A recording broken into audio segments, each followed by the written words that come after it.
आज note number 4 है। Definition है दैट इज इक्वल सीक्वेंस। क्या है कि हमारे पास टू सीक्वेंसेस हैं, sequence A N, sequence B N.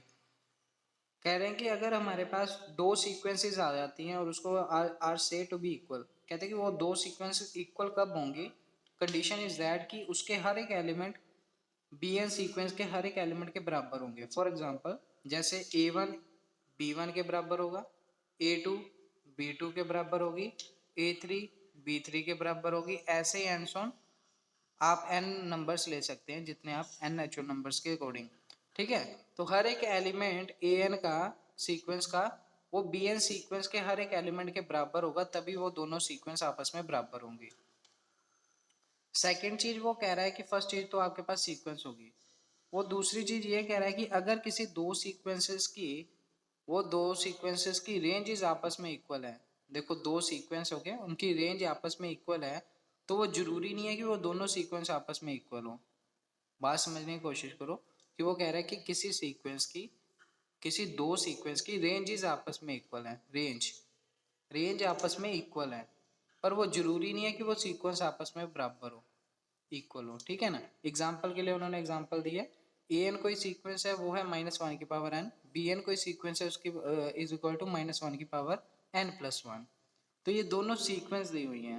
अब आप इसको पुट करके देखो, इसकी रेंज फाइंड आउट करो। रेंज फाइंड आउट करने के लिए आप क्या करोगे, एन को 1 पुट करोगे, फिर 2 पुट करोगे, फिर 3 पुट करोगे, तो आपको रेंज निकाल देंगे। ऐसे बी एन में भी एन को 1, एन को 2, फिर एन को 3, ये सब पुट करके आप उसकी रेंज निकाल लोगे।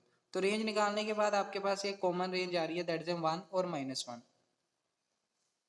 इन दोनों सीक्वेंस की जो रेंज है वो 1 है और -1 है, और इसके अलावा कोई और रेंज नहीं आ रही है। आप पुट करके देख लोगे, अगर एन को 1 पुट करोगे तो यहाँ पे -1 की पावर 1 -1 आएगा, फिर एन को 2 पुट करोगे तो +1 आएगा, फिर 3 पुट करोगे फिर -1 आएगा, 4 पुट करोगे तो फिर 1 आएगा।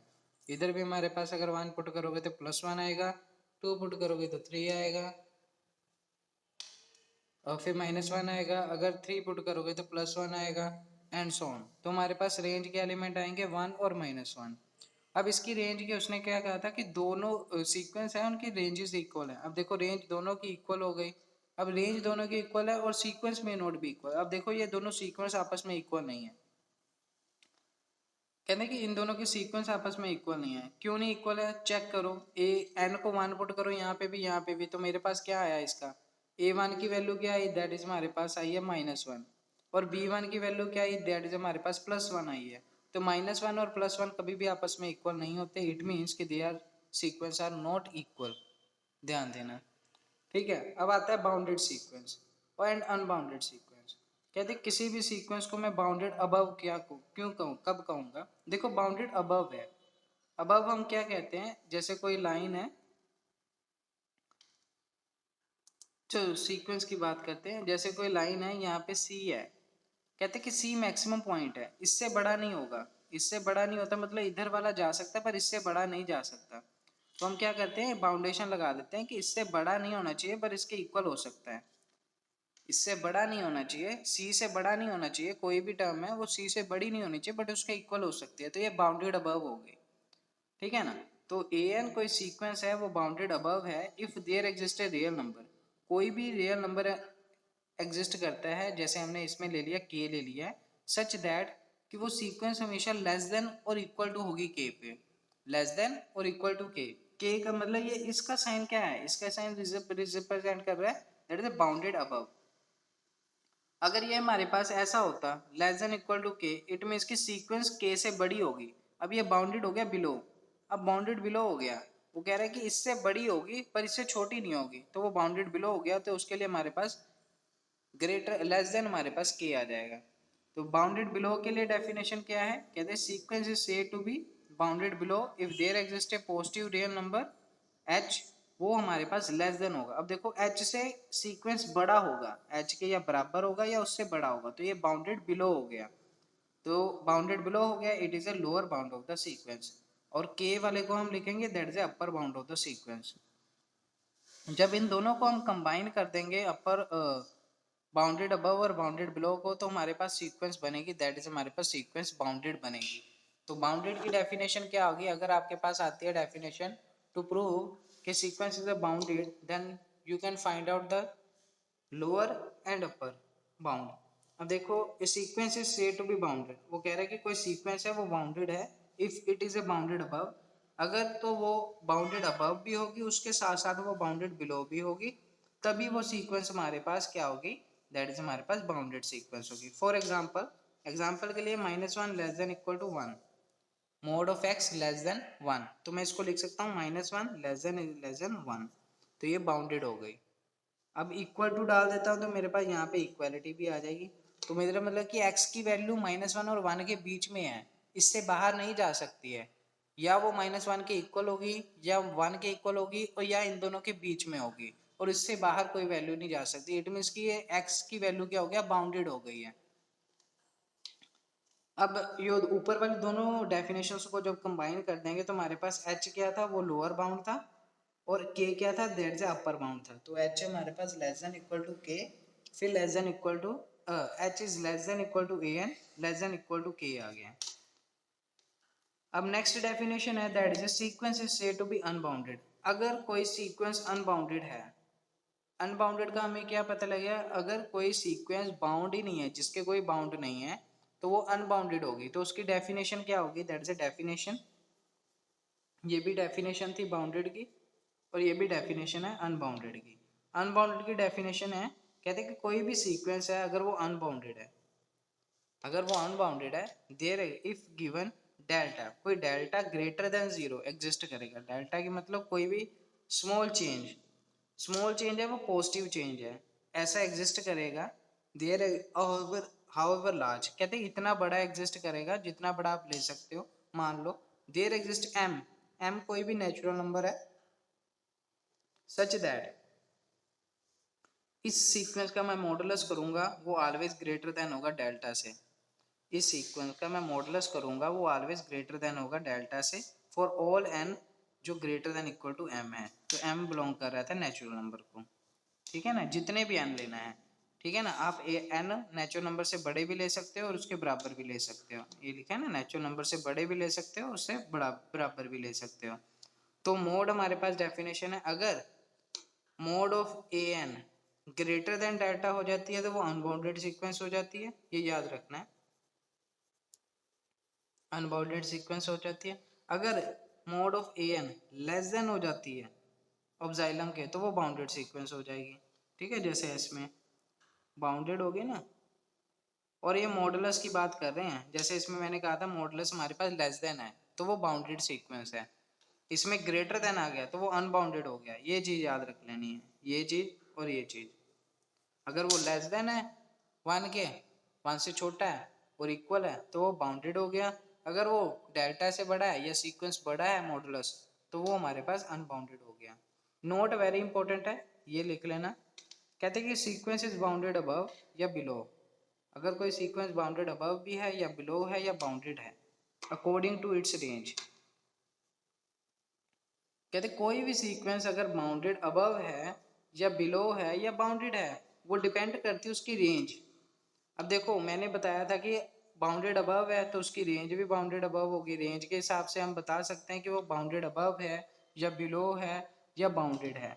ऐसे ही नोट 2 है, कहते हैं सीक्वेंस इज बाउंडेड, मान लो ये सीक्वेंस बाउंडेड है, देन उसकी रेंज भी बाउंडेड होगी. अभी मैंने बताया जैसे ये वाली एग्जाम्पल नंबर, ये देखो एग्जाम्पल ये वाली चेक कर लो आप, ए एन की सीक्वेंस ले लो, ए एन की सीक्वेंस ले ले, -1 की पावर एन है, तो एन में यहाँ पे 1 पुट करोगे, 2 पुट करोगे, 3 पुट करोगे, 4 पुट करोगे. अब उसकी रेंज क्या आ गई, बाउंडेड आ गई. किस में बाउंडेड आ गई, 1 और -1 में. इसके अलावा कोई और नंबर नहीं आ रहा है रेंज का, तो ये -1 और 1 के बीच में हो गई, तो ये मेरे पास क्या हो गया, that is a bounded sequence हो गया. तो हम इसको लिख सकते हैं कि ए एन जो सीक्वेंस है माइनस ए एन कोई सीक्वेंस है -1 की power n, this is a bounded sequence. ठीक है जी.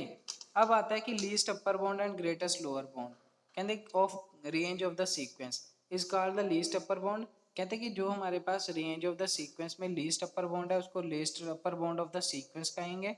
और जो ग्रेटेस्ट है, अब देखो इसमें मेरे पास रेंज क्या आई थी, इस सीक्वेंस में रेंज क्या थी, दैट इज -1 और 1. इस सीक्वेंस की रेंज क्या थी, -1 और 1. ठीक है जी. -1 और 1 थी, तो अब जो -1 है उसको मैं कहूँगा लीस्ट अपर बाउंड, और जो +1 है उसको कहूँगा मैं ग्रेटेस्ट लोअर बाउंड। -1 को मैं लीस्ट अपर बाउंड कहूँगा और 1 को मैं ग्रेटेस्ट लोअर बाउंड कहूँगा।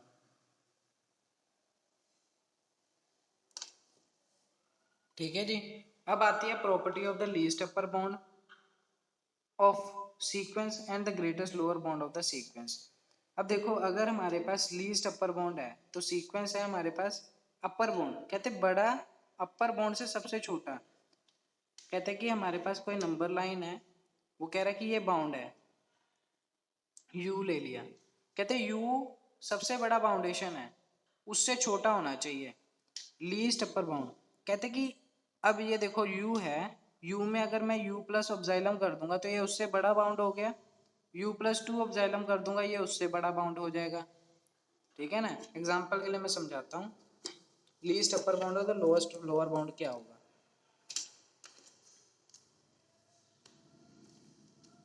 फॉर एग्जाम्पल, आपके पास कोई नंबर लाइन है, ये 0 है, ये 1 है, ये 2 है, ये 3 है, और ये -1 है, ये -2 है। ठीक है, वो कह रहा है कि लीस्ट अपर बाउंड है, लीस्ट अपर बाउंड। लीस्ट का मतलब हो गया सबसे छोटा, अपर बाउंड।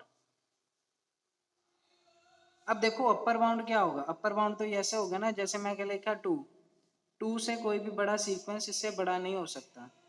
कहते सीक्वेंस अगर greater than less than equal to 2 लगा दिया तो मतलब ये हो गया अपर बाउंड,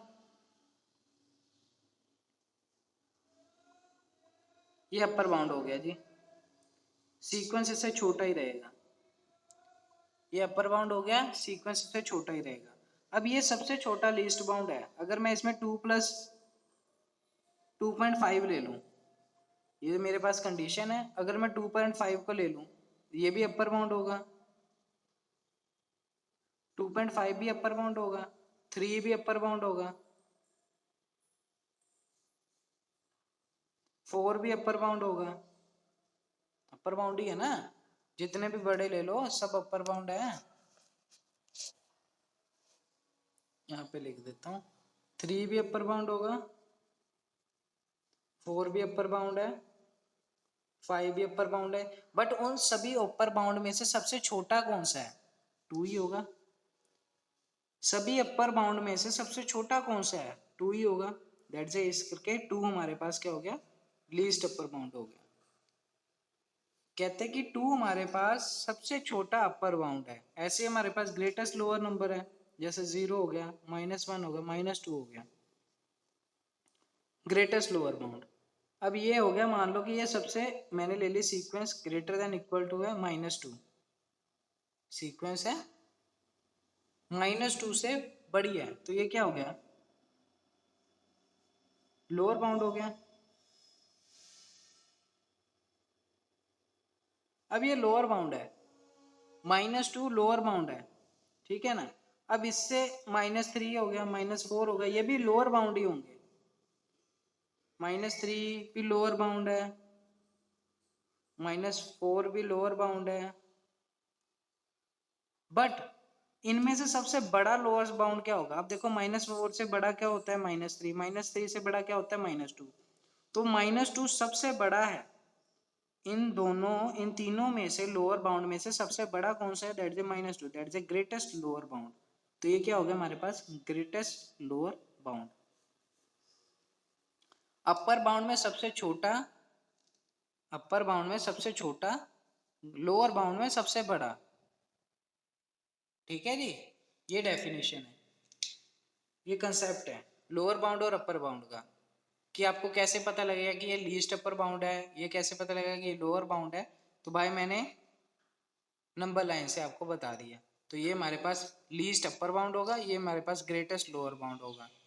ठीक है, अब उसके बाद आ जाओ स्टेटमेंट पे, डेफिनेशन पे आ जाओ। कहते property of the least upper bound of the sequence, कहते कि ए एन हमारे पास है वो लेस देन यू होगा, क्योंकि लीस्ट अपर बाउंड है। अभी मैंने बताया definition for all n belongs to the natural number. Definition very important है, डेफिनेशन ध्यान में रखना। अब इसकी डेफिनेशन क्या है, अगर least upper bound of sequence है, that is a given of xylem greater than 0, ये डेफिनेशन है। Given of xylem greater than 0 however small, जितना छोटा आप ले सकते हो उतना छोटा ले लो। There exist at least one positive integer, कि एक ऐसा पॉजिटिव इंटीजर m एग्जिस्ट करेगा सच दैट कि ए एम ग्रेटर देन होगा u माइनस ऑफ जाइलम से। अगर मैं इससे छोटा भी, इसमें से कुछ कम भी कर दूं तब भी वो ए एम होगा, वो बड़ा होगा। अगर मैं u में से कुछ छोटा कर दूं तो क्या होगा, जो सीक्वेंस है वो बड़ा हो गया ना। फॉर एग्जाम्पल इसको समझो ध्यान से।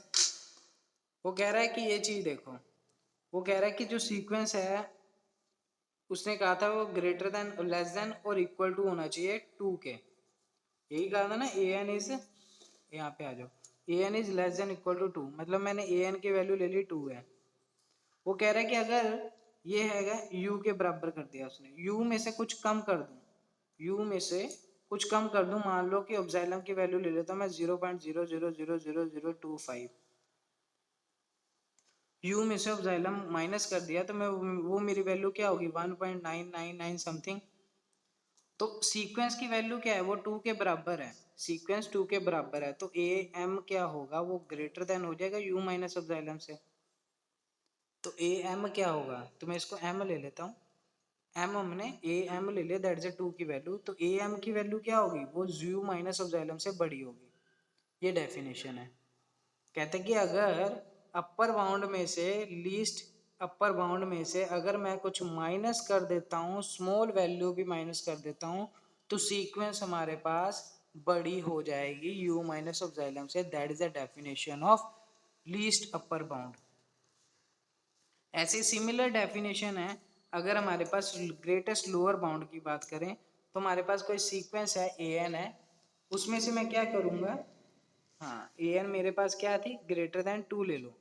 वो कह रहा है कि ए एन 2 से बड़ी है, मतलब कि इसका मतलब हो गया जो 2 है वो सबसे छोटा है, ये मतलब इससे बड़ी है, दैट इज सबसे छोटा हो गया।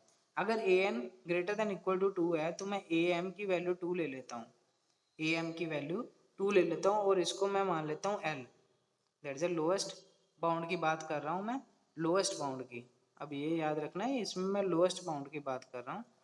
तो 2 हमारे पास लोएस्ट है। अगर मैं L में कुछ ऐड कर दूं, अगर L में कुछ ऐड कर दूं, मान लो 2 प्लस एप्सिलॉन की वैल्यू में 0.000025 ऐड कर दिया, 0.0000025 ऐड कर दिया, तो मेरे पास जो L प्लस एप्सिलॉन होगी वो ग्रेटर देन हो जाएगी ए एम से। ये डेफिनेशन होगी किसकी, ग्रेटेस्ट लोअर बाउंड की। और ये डेफिनेशन किसकी हो गई, that is least upper bound की। ये याद रखना कि अगर मैं किसी लिमिट वाली वैल्यू में, बाउंडेड वाली वैल्यू में अगर कुछ माइनस कर देता हूँ अपर बाउंड में से, तो सीक्वेंस की वैल्यू बड़ी हो जाएगी। अगर मेरे पास, अगर मैं लोअर बाउंड में से कुछ ऐड कर दूंगा तो सीक्वेंस की वैल्यू छोटी हो जाएगी। ये याद रखना जी, यही डेफिनेशन है, उसने यही चीज को लिखा हुआ है कि हमारे पास there exist at least one positive integer m होगा सच दैट कि am की वैल्यू बढ़ जाएगी जब अपर बाउंड में से मैं कुछ भी स्मॉल से स्मॉल वैल्यू भी माइनस कर दूंगा। तो ऐसे हमारे पास example property number greatest lower bound की है कि an is greater than equal to l है for all n belongs to the natural number. ठीक है, given epsilon greater than 0 however small there exist at least one positive integer m such that कि am is less than l plus epsilon. Definitions clear हैं बच्चों?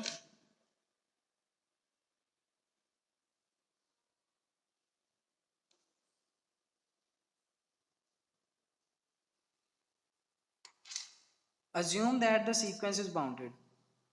आपने proof करना है कि sequence को बाउंडेड प्रूफ करना है। अब सीक्वेंस को बाउंडेड प्रूफ करना है तो मैंने बताया था डेफिनेशन, अगर किसी सीक्वेंस को बाउंडेड प्रूफ करना है तो उसके लिए आप क्या करोगे, there existed two positive real number, या आप कोई ऐसा, जैसे सिंपल आप ये कह सकते हैं कि mod of n less than equal to m. आप ये भी प्रूव कर सकते हो जो मैंने बताया था कि सीक्वेंस अगर लेस देन इक्वल टू कोई वैल्यू होगी तो वो बाउंडेड होगा, तो इसके लिए आप ये भी प्रूव कर सकते हो।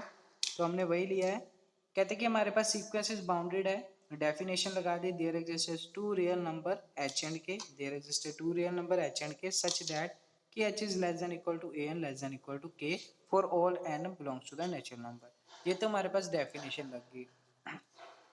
अब उसके बाद मैंने क्या लिया, m लिया है, m लिया है, मैंने सपोज किया है कि लेट m क्या है, वो मैक्सिमम वैल्यू है मॉडुलस ऑफ h और मॉडुलस ऑफ k की। अब ध्यान देखो, अगर किसी भी h की, अगर मेरे पास है h की वैल्यू -1 है तो उसका मॉडुलस इज ऑलवेज पॉजिटिव, और k अगर मेरे पास है कोई भी अगर पॉजिटिव वैल्यू है तो हमारे पास k की मॉडुलस भी पॉजिटिव होगी। तो मेरे को ये पता लग गया कि अगर -1, अब इन दोनों में से कोई भी पॉजिटिव वैल्यू होनी चाहिए और इन दोनों में से जो मैक्सिमम होगी वो m की वैल्यू होगी, जो मैक्सिमम होगी वो m की वैल्यू होगी। अगर मैं ले लेता हूँ नंबर लाइन में 0, -1 और -2, +1 +2, और मैं h की वैल्यू ले लेता हूँ -1 और k की वैल्यू ले लेता हूँ दैट इज ए +3।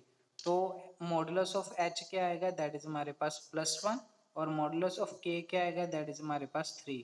तो 1 और 3 में से मैक्सिमम वैल्यू क्या होगी, दैट इज ए 3। तो h हमारे पास, अब देखो ध्यान से कि मॉडुलस ऑफ h की वैल्यू भी ऑलवेज ग्रेटर देन 3 की होगी और मॉडुलस ऑफ k की वैल्यू भी ऑलवेज ग्रेटर लेस देन और इक्वल टू m होगी। तो ये डेफिनेशन लग गई। अगर m की वैल्यू इन दोनों में से जो मैक्सिमम होगी वही होगी, इन दोनों में से मैक्सिमम 3 है तो m की वैल्यू 3 होगी, और माइनस और 1 से 3 ऑलवेज मतलब 3 होगी जो 1 से हमेशा बड़ी होगी, और यहाँ पे 3 k मॉडुलस ऑफ k की वैल्यू भी 3 है और m की वैल्यू भी 3 है, तो ये इक्वल हो गई।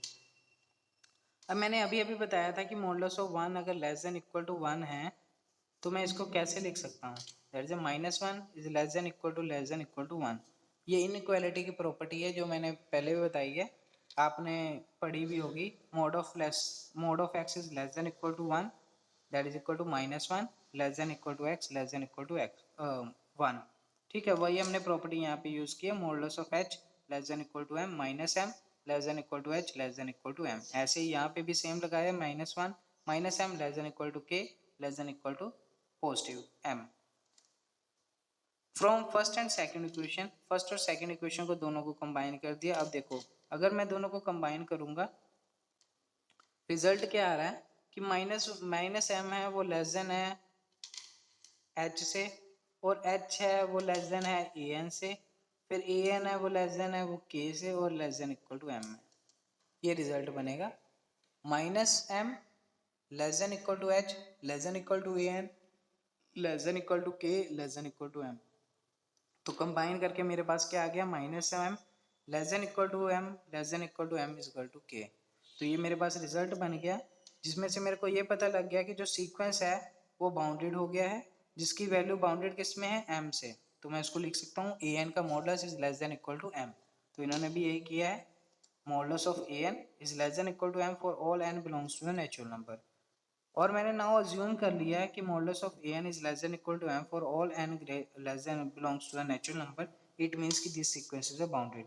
अब मेरे पास ये प्रूफ कर दिया मैंने कि अगर ये सीक्वेंस बाउंडेड होगी if and only if there exist कोई पॉजिटिव इंटीजर होगा m, वो ग्रेटर देन होगा 0 से, और सच दैट कि modulus of an is less than equal to m। This is a definition of, again definition of bounded sequence, again definition of bounded sequence. There are two definition है, दो definition होगी, ये पहली वाली definition है और ये सेकंड वाली डेफिनेशन है।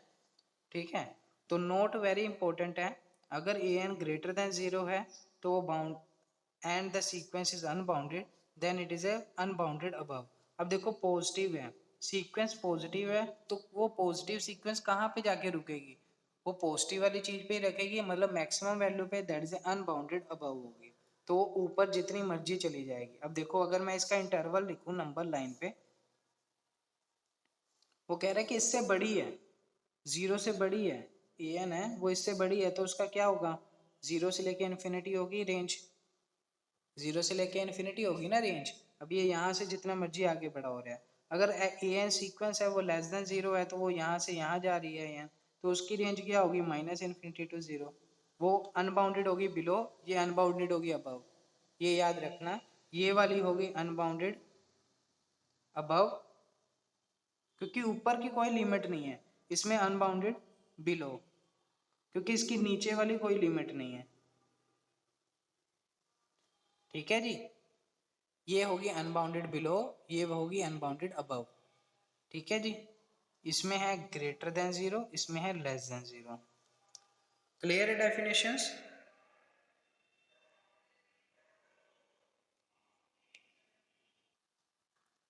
Important definition of convergent, divergent and oscillatory sequence. Convergent sequence definition is that कि sequence is said to be converge, कि कोई sequence है converge कर रही है किसी लिमिट L को। उसकी डेफिनेशन क्या है कि अगर कोई सीक्वेंस है किसी लिमिट L को कन्वर्ज कर रही है, जो ये तभी पॉसिबल होगा इफ गिवन ऑब्जाइलम, कोई गिवन ऑब्जाइलम वेरी स्मॉल वैल्यू 0.0000025, कि वो जीरो से तो बड़ी है पर बहुत छोटी है। उसने लिखा ना जीरो से बड़ी है बट हाउएवर स्मॉल, जितनी आप छोटी ले सकते हो। There exist a positive integer, उसके कॉरस्पॉन्डिंग आप एक पॉजिटिव इंटीजर लोगे। पॉजिटिव इंटीजर m ले लिया, जिसकी वैल्यू किस पे डिपेंड कर रही है, ऑब्जाइलम पे। ये जरूर याद रखना, आपने वो पॉजिटिव इंटीजर लेना है जिसकी value depend upon the epsilon, such that अगर ऐसा होगा तो जो मॉडुलस होगा सीक्वेंस माइनस लिमिट, मॉडुलस किसका लेना है, सीक्वेंस का माइनस उसकी लिमिट का मॉडुलस, वो ऑलवेज स्मॉल होगा, स्मॉलर होगा, या ऑलवेज लेस देन होगा, दैट इज ऑब्जाइलम for all n belong greater than equal to m। ठीक है जी, तो L हमारे पास that is limit of the sequence है। आप उसको ऐसे भी लिख सकते हो, limit n tends to infinity a n is equal to L, कि मतलब कि सीक्वेंस की लिमिट L को कन्वर्ज करिए जब n टेंड्स टू इन्फिनिटी होगी, या limit a n is equal to n भी लिख सकते हैं, और a n tends to n मतलब सीक्वेंस L लिमिट को कन्वर्ज करिए कब, जब n टेंड्स टू इन्फिनिटी होगा, या सिंपली ऐसे भी लिख सकते हैं। That is the definition of the convergent sequence. Definition very important है कि कोई भी सीक्वेंस अगर कन्वर्ज कर रही है किसी लिमिट को, तो हमारे पास आपने उसकी डेफिनेशन लगानी कि आपके पास कोई भी मॉडुलस लेने हैं that is sequence minus limit का, वो ऑलवेज अगर लेस देन है ऑब्जाइलम के, तो वो आपके पास कन्वर्जेंट सीक्वेंस है। अगर ये ग्रेटर देन हो जाता है, अगर ये ग्रेटर देन ऑब्जाइलम हो जाता है, तो वो हमारे पास क्या होगा, डाइवर्जेंट सीक्वेंस होगा। ये याद रखना, अगर हमारे पास ये मॉडुलस की वैल्यू ग्रेटर देन ऑब्जाइलम आ जाती है, तो वो हमारे पास क्या होगा, डाइवर्जेंट सीक्वेंस।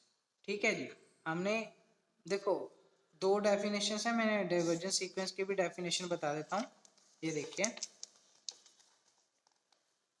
कहते हैं sequence is said to be diverge, कहते हैं कि वो सीक्वेंस है वो डाइवर्ज कर रही है, देखो कन्वर्ज कर रही है लिमिट को, डाइवर्ज कर रही है इनफाइनाइट को। ठीक है ना, तो उसकी डेफिनेशन क्या है, फॉर गिवन के कोई पॉजिटिव इंटीजर होगा, हाउएवर बड़ा बड़ा लार्ज, कहते हैं इसमें कोई भी पॉजिटिव इंटीजर लेना है जीरो से बड़ा, जिसकी वैल्यू जीरो से काफी बड़ी है, आप जितनी एक्सपेक्ट करते हो उतनी ले सकते हो। देयर एग्जिस्ट है पॉजिटिव इंटीजर, उसके कोरस्पॉन्डिंग कोई पॉजिटिव इंटीजर होगा जिसकी वैल्यू डिपेंड करेगी के पे, जैसे उस पर डिपेंड कर रही थी ऑब्जाइलम पे, वैसे ही यहाँ पे डिपेंड कर रही है के पे, सच दैट कि जो ए एन है वो ग्रेटर देन के होगा, ए एन है वो ग्रेटर देन के होगा, जो सीक्वेंस है उसकी के से बड़ी होगी, सीक्वेंस की वैल्यू जो लिमिट है या आपकी डाइवर्जेंट के है उससे वैल्यू बड़ी होगी, for all n greater than equal to n, then the sequence is said to be divergent sequence. और साथ में ये हो गया हमारे पास सेकंड डेफिनेशन, अगर वो ये तो डाइवर्ज कर रही थी प्लस इन्फिनिटी को, अगर डाइवर्ज कर रही है माइनस इन्फिनिटी को, फिर क्या होगा, सेम डेफिनेशन लगाओगे, given of xylem k greater than zero, k greater than zero, however large there exist a positive integer depending upon k such that, अब देखो यहाँ पे माइनस इन्फिनिटी को कन्वर्ज करेगा तो के की वैल्यू नेगेटिव में होगी, तो के की वैल्यू नेगेटिव में होगी तो सीक्वेंस क्या होगा, वो लेस देन होगा, सीक्वेंस की वैल्यू लेस देन हो जाएगी माइनस के। तो for all n greater than equal to m, this is the definition of divergent sequence when if when it diverges to plus infinity और when it diverges to minus infinity, ये दोनों divergent sequence हैं। ठीक है जी, definitions हैं। और उसके बाद आती है ओसिलेटरी सीक्वेंस, क्या होती है, कहते हैं एक सीक्वेंस इज नाइदर कन्वर्जेंट और डाइवर्जेंट, अगर कोई सीक्वेंस ना तो कन्वर्ज कर रही है ना डाइवर्ज कर रही है, वो ओसिलेटरी सीक्वेंस है। जैसे हमारे पास आता है कि ओसिलेटरी सीक्वेंस है कि जैसे आप सिंपल हार्मोनिक मोशन वाली बात करते हो तो वो ओसिलेटरी है, तो वो उसकी बाउंडेशन है, वो इधर से इधर जाती है, इधर से इधर जाती है, बट वो ना तो कन्वर्जेंट है ना डाइवर्जेंट है। एग्जाम्पल के लिए उन्होंने क्या लिया है, एक बाउंडेड सीक्वेंस है विच इज नॉट कन्वर्जेंट। अगर कोई बाउंडेड सीक्वेंस कन्वर्जेंट नहीं है, वो ओसिलेटरी फाइनाइटली सीक्वेंस होगी, ओसिलेट फाइनाइटली सीक्वेंस होगी। और उसके बाद है सेकंड डेफिनेशन है, अगर कोई अनबाउंडेड सीक्वेंस है, वो ना तो डाइवर्ज कर रही है प्लस इन्फिनिटी पे, ना ही वो डाइवर्ज कर रही है माइनस इन्फिनिटी पे, तो वो सीक्वेंस क्या होगी, that is A oscillate infinitely sequence होगी। ठीक है ना। एग्जाम्पल के लिए आप ले सकते हो -1 की पावर n है, that is a oscillatory finitely sequence है, और -1 की पावर n है और n इंटू मल्टीप्लाई n है, that is a oscillatory infinitely sequence है। तो ये सारी डेफिनेशंस हैं, वो आपको पता होनी चाहिए। ठीक है जी, स्टेप बाय स्टेप आपने करना है।